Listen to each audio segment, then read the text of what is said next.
আমাদের পৃথিবী পৃষ্ঠের 4 ভাগের 3 ভাগ অংশই পানি দ্বারা আবৃত।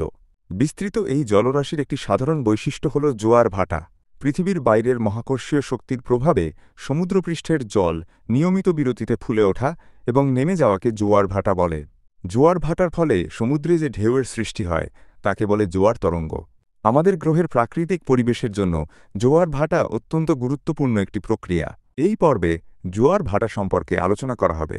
জোয়ার ভাটা সৃষ্টির পেছনে 1.5 শতাধিক বিষয় প্রভাবক হিসেবে কাজ করে, তবে তার মধ্যে 3টি বিষয় সবচেয়ে গুরুত্বপূর্ণ। তা হল চাঁদ, সূর্য এবং আমাদের পৃথিবী। এই 3টি মহাকাশীয় বস্তুর পারস্পরিক প্রতিক্রিয়ার উপর জোয়ার ভাটা নির্ভরশীল। তবে জোয়ার ভাটা সৃষ্টির জন্য সবচেয়ে বড় ভূমিকা চাঁদের। খ্রিস্টপূর্ব 15 সালে মেসোপটেমীয় সভ্যতার জ্যোতির্বিদ সেলিউকাস সর্বপ্রথম ধারণা করেছিলেন যে জোয়ার ভাটা সৃষ্টির পেছনে চাঁদের অবদান আছে। পৃথিবী এবং চাঁদের ঘনিষ্ঠ অবস্থানের ফলে এই দুইটি বস্তু একে অপরের দিকে টানতে থাকে। এই বল আমাদের পৃথিবীর কঠিন বস্তুসমূহের উপর যথেষ্ট প্রভাব বিস্তার করতে না পারলেও তরলের উপর বেশ কার্যকর হয়। চাঁদের আকর্ষণে সমুদ্রের বিশাল জলরাশি চাঁদের দিকে খানিকটা সরে যায় এবং তখনই জোয়ারের সৃষ্টি হয়। ঠিক একই সময়ে চাঁদের বিপরীত পাশে মহাকর্ষ শক্তি কমে যাওয়ার কারণে সেখানেও পানি ফুলে উঠে জোয়ারের শুরু হয়। চাঁদের দিকে শুরু হওয়া জোয়ারকে বলা হয় মুখ্য জোয়ার এবং চাঁদের বিপরীত দিকে যে জোয়ার হয় তাকে বলে গৌণ জোয়ার। আর এই জোয়ারের সময় পৃথিবীর বাকি দুই দিকে সমুদ্রের জলস্তর নেমে যাওয়াকে বলে ভাটা। জোয়ার ভাটার খেলায় চাঁদের প্রভাব সবসময় একই রকম থাকে, কিন্তু এই প্রক্রিয়ায় যখনই সূর্যের প্রভাব পড়ে তখন জোয়ার ভাটায় বেশ পরিবর্তন লক্ষ্য করা যায়।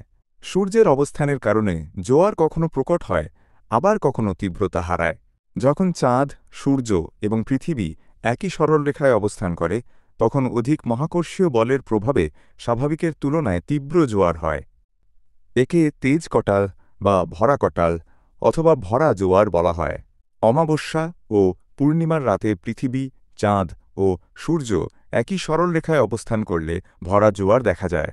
ভরা কটালের বিপরীত দশা হল মরা কটাল। মরা কটাল বোঝার আগে কৃষ্ণপক্ষ এবং শুক্লপক্ষ সম্পর্কে জানতে হবে। অমাবস্যার পরের 15 দিনে চাঁদ যখন ধীরে ধীরে বড় হতে থাকে তাকে বলা হয় শুক্লপক্ষ, এবং পূর্ণিমার পরের 15 দিন চাঁদ যখন ধীরে ধীরে ছোট হতে থাকে তাকে বলে কৃষ্ণপক্ষ। শুক্লপক্ষ এবং কৃষ্ণপক্ষের মাঝামাঝি অর্থাৎ অষ্টম রাত্রিতে চাঁদ, সূর্য এবং পৃথিবী পরস্পর সমকোণে থাকে। সে কারণে চাঁদ ও সূর্যের মহাকর্ষ বল বিপরীত দিকে কাজ করে, ফলে সমুদ্রপৃষ্ঠের জলরাশি খুব বেশি ফুলে উঠতে পারে না। আর এভাবে সৃষ্টি হওয়া দুর্বল জোয়ারকে মরা কটাল বা মরা জোয়ার বলে। মহাকর্ষ বলের প্রভাব ছাড়াও উপকূলের ধরন, উপসাগর, মোহনা, স্থানীয় বায়ুপ্রবাহ এবং আবহাওয়া জোয়ার ভাটার ওপর অত্যন্ত ক্রিয়াশীল। সমুদ্রতলের ভূমিরূপের পার্থক্যের কারণে পৃথিবীর বিভিন্ন অঞ্চলের জোয়ার ভাটার উচ্চতায় পার্থক্য দেখা যায়। জোয়ারের পানি উপকূলের দিকে অগ্রসর হলে জলসমতলের যে উত্থান ঘটে তাকে বলে জোয়ারের জলের সর্বোচ্চ সীমা, এবং ভাটার পানি সমুদ্রের দিকে নেমে যাওয়ার সময় জলসমতলের যে পতন ঘটে তাকে বলে জোয়ারের জলের সর্বনিম্ন সীমা। যে কোনো উপকূলীয় এলাকায় প্রতিদিন 2 বার জোয়ার এবং 2 বার ভাটা দেখা যায়। কোনো স্থানে মুখ্য জোয়ারের 6 ঘন্টা 13 মিনিট পর সেখানে ভাটা হয় এবং মুখ্য জোয়ারের 12 ঘন্টা 200 মিনিট পর সেই স্থানে গৌণ জোয়ার হয়। জোয়ার ভাটার মতোই আমাদের গ্রহের অত্যন্ত গুরুত্বপূর্ণ ভৌগোলিক প্রক্রিয়া আগ্নেয়গিরি। বর্তমানে সমগ্র পৃথিবীতে প্রায় 1,500 সক্রিয় আগ্নেয়গিরি আছে। আপনি নতুন হলে আমাদের অন্যান্য ভিডিওগুলো দেখতে থাকুন। পরবর্তী ভিডিও আপলোড হওয়ার সাথে সাথে দেখতে চাইলে সাবস্ক্রাইব করে বেল আইকনটিতে ক্লিক করুন।